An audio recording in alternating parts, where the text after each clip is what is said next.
Boa noite. Você falou agora na resposta anterior a respeito dos zagueiros saltarem da linha, né? Os dois gols nisso acontece, são dois zagueiros diferentes, mas o zagueiro pela direita do Grêmio. E por ali o Flamengo apostou bastante no jogo, o Arrascaeta chegando mais ali, o Michael também. Essa foi uma percepção tua antes do jogo, de explorar essas costas da defesa do Grêmio, que teria esse zagueiro saltando? Eu não vi os gols ainda, então eu não consigo, eu só lembro que o Arrascaeta driblou o goleiro no primeiro, e no segundo foi uma saída de bola pela lateral, né? Eles fizeram uma saída de uma triangulação bonita e o Arrascaeta conseguiu escapar e conseguiu finalizar, né?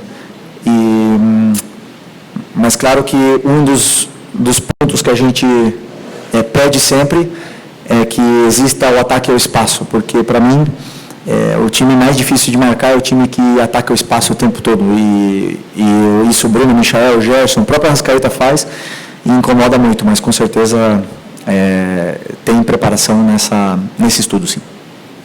Boa noite, Felipe. Parabéns pela vitória. Felipe, tu é um técnico jovem, né? Está aí se destacando nos maiores clubes do Brasil e tu sempre se posiciona muito bem, né? Eu admiro isso. Tu acabou praticamente, né, saiu do campo ontem, né, para assumir aí de ser treinador do Flamengo.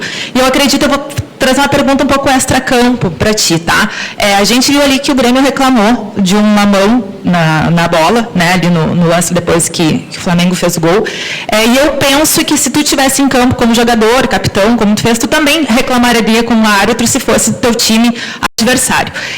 Acredito que o VAR ele tem a função também de ajudar o árbitro dentro de campo. E, infelizmente, a gente não está vendo isso, não só no jogo do Grêmio hoje, mas do Grêmio Palmeiras, semana passada, em Cruzeiro Internacional, e a gente viu que os árbitros também foram afastados desses jogos. Te pergunto, a gente está vendo que há uma crise técnica. O que tu pensa sobre essa crise da arbitragem no Brasil? E tu acha que tem uma solução a curto prazo, até porque esses afastamentos fazem mal para o futebol brasileiro? Obrigado pelo elogio e grande pergunta. É um tema delicado, né? Primeiro, se a gente quer melhorar, nós precisamos de investimento. Precisamos investir em estudos, em melhores, prepará-los melhores, mas eu posso afirmar, em 5 anos que eu joguei aqui no Brasil, agora no final de carreira, que eu vi muitos árbitros muito bons. Seria até injusto citar nomes deles, mas eu sempre falei nas entrevistas, né? O próprio Klaus, o Davi, tem vários, não vou ficar citando o nome deles aqui, mas são muito bons, né? E assim, cada um tem uma opinião. Eu e um companheiro teu durante essa semana falou que o VAR não tem que entrar interferência mínima ou máxima ou apitar desde lá, mas tem que entrar quando tem que entrar realmente, né? E é uma linha, uma régua fina, difícil de a gente analisar, né? Mas o que eu gostaria realmente que não houvesse muita interferência se não é um lance claro. Se é um lance claro, deve haver interferências. Impedimentos eu acho que veio para ajudar muito, porque era muito injusto você perder um jogo com um impedimento de 2 metros, e essas coisas vieram para ajudar, e o VAR também veio para ajudar. Precisamos continuar investindo, que eles possam continuar estudando, que eles possam continuar se corrigindo, porque no final das contas é só a experiência e as horas de correção de trabalho que vão fazer eles chegar à perfeição, mas eu tenho certeza que eles querem se aperfeiçoar o máximo possível, porque ninguém gosta de ser criticado, de ser afastado, nem nada disso, né? Então, eu não vi o lance desse ainda, né? Não vi o lance, mas o que eu sim gostaria, e aí uma coisa minha, mas é que o árbitro do VAR que chamasse o árbitro para assistir a imagem, que eles não se comunicassem, porque eu sinto muitas vezes que influencia na tomada de decisão do árbitro, que ele só vai lá ver as imagens, que mostrem as imagens de todos os ângulos para ele, de todos, já que ele vai lá, que sejam 10 ângulos, e aí ele analisa sem a opinião de ninguém, ele, sozinho, e aí ele vai ver se ele mantém ou não mantém. Isso seria, eu acho que, o ideal para a gente poder melhorar, mas assim, nós temos bons árbitros aqui no Brasil, bons mesmo de verdade, porque a gente sempre fala da Europa e tudo mais. Os únicos, para mim, que são referências são na Premier. Na Espanha tem o mesmo problema, na Itália tem o mesmo problema, então reclamamos muitas vezes de barriga cheia, porque eu tenho certeza que esses árbitros se esforçam muito para poder serem tops. Professor, boa noite. Lucas Goulart, da Rádio Galera. Você já disse em entrevistas anteriores, tem como referência na profissão o Diego Simeone, o Jorge Jesus, e até a gente já observa algumas características. E, recentemente, descobrimos que também tem como referência o Diego de Zerbi, o de Zerbi. E aí o Flamengo, inclusive, realiza alguns conceitos como atrair para libertar nas costas. E aí eu queria te perguntar, como você definiria o seu modelo de jogo, tendo essas referências como o Diego Simeone, Jorge Jesus e também o de Zerbi? Grande pergunta. Pergunta para tomar um café, mas não para contar aqui na coletiva meu modelo, não. Mas eu tentei, junto com o meu auxiliar, criar um modelo, como eu já falei várias vezes, onde a torcida se sentisse identificada e tudo mais, mas principalmente a forma de atacar o que eu mais sofri no campo. O que mais me fizeram sofrer no campo. E quem mais me fez sofrer no campo foi o Guardiola. Ele é a referência, ele mudou o futebol e claro que ele nos inspira a todos. Hoje o futebol é muito diferente por ele. E cada treinador jovem vem com ideias e conceitos novos, onde eu pelo menos não tenho vergonha nenhuma de falar que eu copio treinadores de fora, copio treinadores do próprio Brasil, coisas que eu vejo, eu acho interessante, e tentamos copiar e colocar no nosso modelo. Né? Mas o modelo, se eu pudesse resumir, seria pressionar, esse é o primeiro, e depois seria, porque você falou da atração, né? E é uma coisa que eu não gosto, de que os adversários nos venham a pressionar, uma coisa que eu não peço para eles atrair, só que o jogador com tanta qualidade, como o Léo Ortiz, como o Léo Pereira, eles têm a zona de segurança entre eles e o adversário muito pequena. Então, eles se sentem confortáveis com o adversário perto deles. E isso são características deles que fazem os times, atraem os jogadores para poder liberar os espaços. Mas eu não peço realmente isso, porque o que eu passo para eles é a progressão. Então, chamaria talvez jogo de progressão, meu modelo. Felipe, aqui, Gustavo. Estou aqui com um belo material de pré-jogo que a assessoria do Flamengo manda para a gente. E aqui aponta que o Felipe continua com apenas 2 derrotas, 22 vitórias, tem menos derrotas, mais títulos do que derrotas. E o jogo Fortaleza e Inter começou agora, está 0-0 ainda, o Flamengo é líder do campeonato. Isso tudo te motiva, te empolga ainda mais? E a segunda, você diz que normalmente só analisa o próximo adversário. E com relação à tabela, é assim também ou tem projeção de tabela? Não olho tabela, eu penso sempre, você não controla na tabela, né? Então, a única coisa que você controla é o próximo adversário. E o que eu penso, sim, nos campeonatos, nas ligas, no campeonato nacional, como o Campeonato Brasileiro, que é um campeonato que não tem final, que é de pontos corridos, o começo é muito importante, né? E os jogadores começaram muito bem, começamos empatando em casa, mas vencendo 2 jogos fora, então, o que nos dá um bom começo, mas é uma maratona. São muitas coisas pela frente, né? Então, assim, que você falou dos números, do que motiva e tudo. Não, o que eu não me iludo, né? Eu não era o novo Guardiola antes da sequência de vitória, de sequência invicta, e nem também sou o pior do mundo depois de uma derrota. Então essas coisas eu entendo, porque quando eu escolhi vir para o Flamengo, o dia que eu assinei o contrato estava tendo protesto. Estava lá em Madrid e estava tendo protesto e os torcedores não deixando os jogadores sair no ônibus. Então eu sei para onde eu vim. Eu sei para o nível de exigência que tem o Flamengo. Eu nunca reclamei disso, porque isso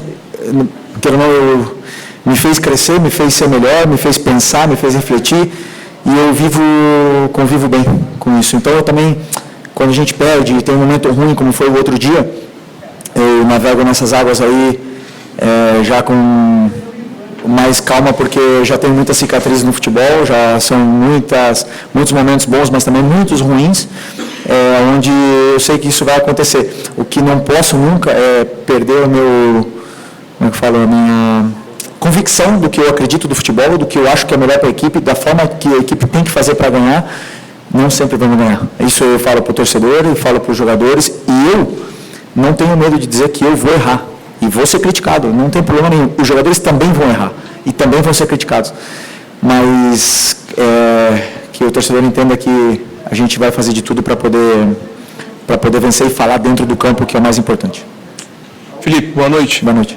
Felipe, pelo que você falou aí, pelo que a gente já conhece do seu trabalho de jogador e agora de treinador, a gente pode afirmar que você é um dos poucos hoje no Flamengo que conhece tão bem o Flamengo por tudo que você passou. E pela sua experiência, após perder um jogo de estreia na Libertadores, no Maracanã lotado, você sabe que é uma fagulha no palheiro para se criar uma crise. Queria saber como é que você geriu quinta, sexta e ontem para que o time não sentisse aquela derrota de quarta, na verdade, a pressão que começou a se fazer em torno desse jogo de hoje, chegasse hoje, fizesse uma partida com tranquilidade, abrindo o placar já no começo do jogo. Como é que você geriu tudo isso aí? O que você passou para os jogadores nesses últimos dias? O primeiro passo é reconhecer o erro, né? Eu reconheci os meus erros para vocês e para eles também, e mostrei para eles o porquê perdemos o jogo, o porquê aconteceu aquilo. Porque muitas das vezes o resultado não vem, mas e o caos se instaura na parte externa, o que é normal, porque a gente nunca vai mudar o torcedor do Flamengo, ele é muito passional, ele tem esse amor tão grande pelo Flamengo, porque a gente já falou várias vezes que os torcedores eles não comem às vezes para ir assistir um jogo. Então a gente já sabe disso, não vamos mudar o torcedor, mas a gente tem que saber o que estamos fazendo. Então o primeiro passo é reconhecer o que a gente fez de errado, reconhecer e assumir os erros. Não tenho vergonha nenhuma de dizer, e falei na entrevista depois do jogo, e falo de novo, errei em algumas tomadas de decisão naquele jogo e vou errar de novo em outros momentos, mas reconhecer isso aí nos dá a tranquilidade de que e saber se perdoar para ir para o próximo jogo. Mas aí o fato de eles terem entrado hoje com confiança e não pensarem no jogo, isso é por eles, pelo nível dos jogadores que estão no elenco hoje, porque são jogadores muito grandes que já passaram por momentos difíceis, já conhecem o clube também, já sabem como funciona a torcida e conseguem apagar rápido o que aconteceu no jogo para poder vencer o próximo jogo. Então, aí não é meu trabalho, aí é realmente o nível dos jogadores que faz o time reverter rápido essa situação. A base da ligação direta. Tu falou sobre o Flamengo que pisou na bola, colocou ela no chão e jogou. Queria te ouvir o que tu pensou em cima daquilo que o Grêmio tem apresentado, por favor. Bom, primeiro eu vi na análise que o Grêmio era um time que costumava encaixar no meio, e eu imaginei que eles fossem encaixar nos nossos dois volantes, mas aí nós ia ter uma saída limpa com um dos zagueiros, né? Mas não foi assim, eles não encaixaram no princípio, deixaram nossos volantes jogar. Isso nos deu saída, porém às vezes era mais difícil a progressão da jogada, né? Porque, claro, se os nossos jogadores determinantes da frente estão todos marcados, então a progressão não era tão boa. O plano de jogo inicial, que era a caída dos volantes, não estava funcionando do jeito que a gente esperava, que a gente imaginou antes do jogo, mas depois com os ajustes eles entenderam bem aonde estavam os espaços e começaram a encontrar. Mas o que acontece é que os próprios jogadores dentro do campo eles se ajustam, né? O Grêmio foi se ajustando, foi pressionando, foi encaixando melhor a pressão e por momentos tivemos dificuldades de sair, mas eu acredito que com a estrutura e com a qualidade dos jogadores do nosso time é muito difícil que eles se apertem, né? Porque eles têm muita qualidade e muitas vezes, mesmo pressionados, eles conseguem sair por uma vantagem qualitativa, que, por exemplo, no caso do Gerson, que com a bola, ele não perde a bola. Então, isso nos dá uma facilidade para sair mesmo pressionados e assim foi, encontramos os espaços e conseguimos machucar o Grêmio nesse caso. Mas o Grêmio é um time de muitos encaixes e nunca é fácil superar esses encaixes de pressão no meio campo. Porém, quando você escapa desses encaixes, você acaba dentro da área, foi isso que aconteceu e acabamos 2 ou 3 vezes dentro da área no primeiro tempo que poderiam ter sido um placar mais elástico. Boa noite, Felipe. Prazer vê-lo. Parabéns pela vitória. Felipe, o Flamengo, motivos que não precisa ficar aqui repetindo, ele é uma espécie assim de modelo do clube a ser batido no Brasil. O grupo de jogadores é qualificado, o teu trabalho já está rendendo frutos, embora seja relativamente curto, mas ele se mostra. A estrutura do Flamengo, ela é exemplar também. Como fazer para que...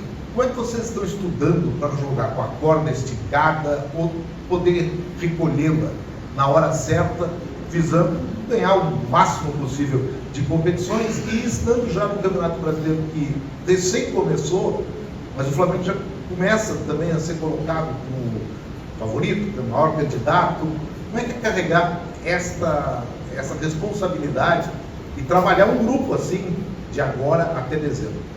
Só por favor, me explica um pouco melhor a corda que você falou. A corda esticada é que nem afinação de violão, a cordinha está esticada. Sim, mas... E o Flamengo, como fazer com que isso seja mantido ou, em determinados momentos, saber administrar para que questão física, questão de grupo, como é que você administra um grupo de agora até dezembro para tirar o máximo de competições possíveis? Ok, primeiro o clube nos últimos anos se reestruturou de uma forma que nos possibilita ter jogadores importantes para poder brigar pelas competições. Isso não significa ganhar as competições, significa poder disputar. Né? Na parte de cima da tabela, com o elenco que tem, o Flamengo, você pode oferecer para os jogadores que queiram vir para o Flamengo a possibilidade de disputar os títulos. Né? Depois ganhar ou não é uma coisa do jogo, do esporte, é difícil. Eu particularmente trabalho de uma forma onde eu sempre viso jogo a jogo e a corda que você fala é a nível físico, né? Na minha concepção, pela também um pouco da experiência que eu tenho como jogador, como eu passei por todos os processos, jovem, depois no melhor momento dos 28 aos 32, depois já ladeira abaixo, então eu senti o que os jogadores sentem hoje, tenho bastante esse feeling, tento aproveitar o máximo possível do que o departamento médico me dá de informação para poder decidir. E sempre colocar os jogadores que eu acredito que vão ser os melhores para que a equipe vença o jogo. Então eu sempre trabalho pensando em fazer o que é melhor para a equipe. E aí eu não penso em sentimento, em ego, eu não penso em nada disso. E daí eu durmo mais fácil, né? Como eu estou fazendo o que eu sei, o que eu sinto que é melhor para a equipe, eu vou errar, não tenho dúvida que eu vou errar, os jogadores também vão errar, mas meu coração dorme em paz e eles entendem bem isso. E acredito que daqui até o final do ano, a única mensagem que eu tenho para os meus jogadores é que eu vou precisar de todos eles. A gente já viu isso no Carioca, todos jogaram, já vimos isso no campeonato, são muitos jogos e isso é o elenco qualificado que hoje o Flamengo tem para poder disputar.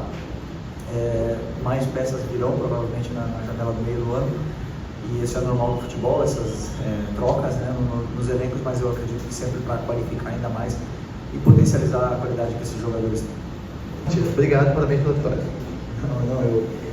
Eu acho legal porque assim, hoje eu sempre falei para vocês, né, vão ter dias que nós não vamos ter tantas finalizações, porém vamos estar mais finos de cara a gol, vamos fazer gol. E vão ter outros dias que nós vamos chutar 30 vezes e a bola não vai entrar, como foi o último jogo do Central Córdoba, onde tivemos chances claras e não fizemos. Fizemos um de fato, mas não fizemos gols. Isso é natural do que o adversário ele permite para você.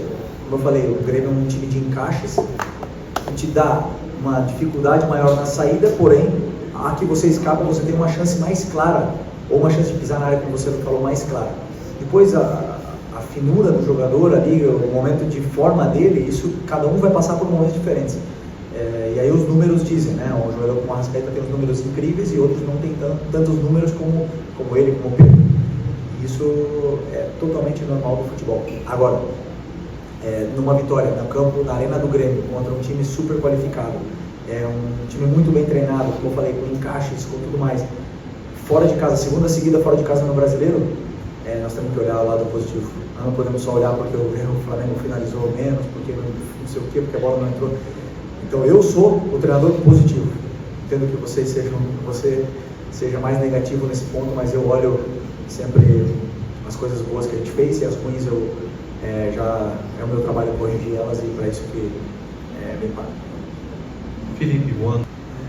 Só estou tentando lembrar as 3 chances do Bruno. Pode me lembrar elas? teve um passe do Arrascaeta que ele acaba furando em bola, teve outro passe, uma jogada pela direita, um cruzamento, que ele acabou não chegando a tempo, e também teve uma de perna esquerda que ele acabou tentando driblar o defensor do Grêmio, o Gemerson, e acabou não finalizando da maneira adequada. O Bruno, ele cumpriu a função à risca, assim, fez tudo o que eu pedi para ele fazer, em função do que eu achava que a equipe precisava, porque eu sabia que, como eu disse também, o Grêmio é um time de encaixes, então eles iam ter que saltar com os zagueiros. E aí o Bruno, atacando o espaço, ele é letal, e fez todos os movimentos que eu pedi, ele nos deu muita profundidade. Ele e o Michael nos deram muita profundidade, mesmo o Gerson nos deu muita profundidade, e é um jogador muito importante.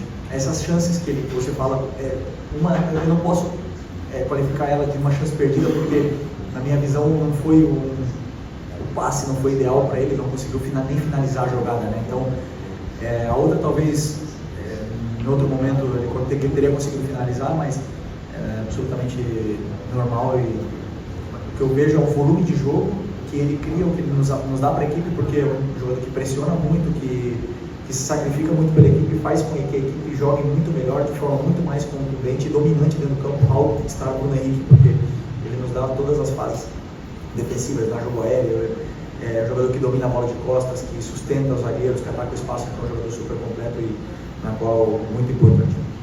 E hoje ele está disponível, né? Claro que não está disponível para começar ainda, mas no momento que estava o segundo tempo, que eu acreditava que precisava que a gente estava com espaço para contra-atacar e não estávamos mais conseguindo pressionar o Grêmio, então era um momento de ataque ao espaço, então optei pelo Juninho, mas o Pedro está sim disponível para ter minutos de forma crescente durante os próximos jogos.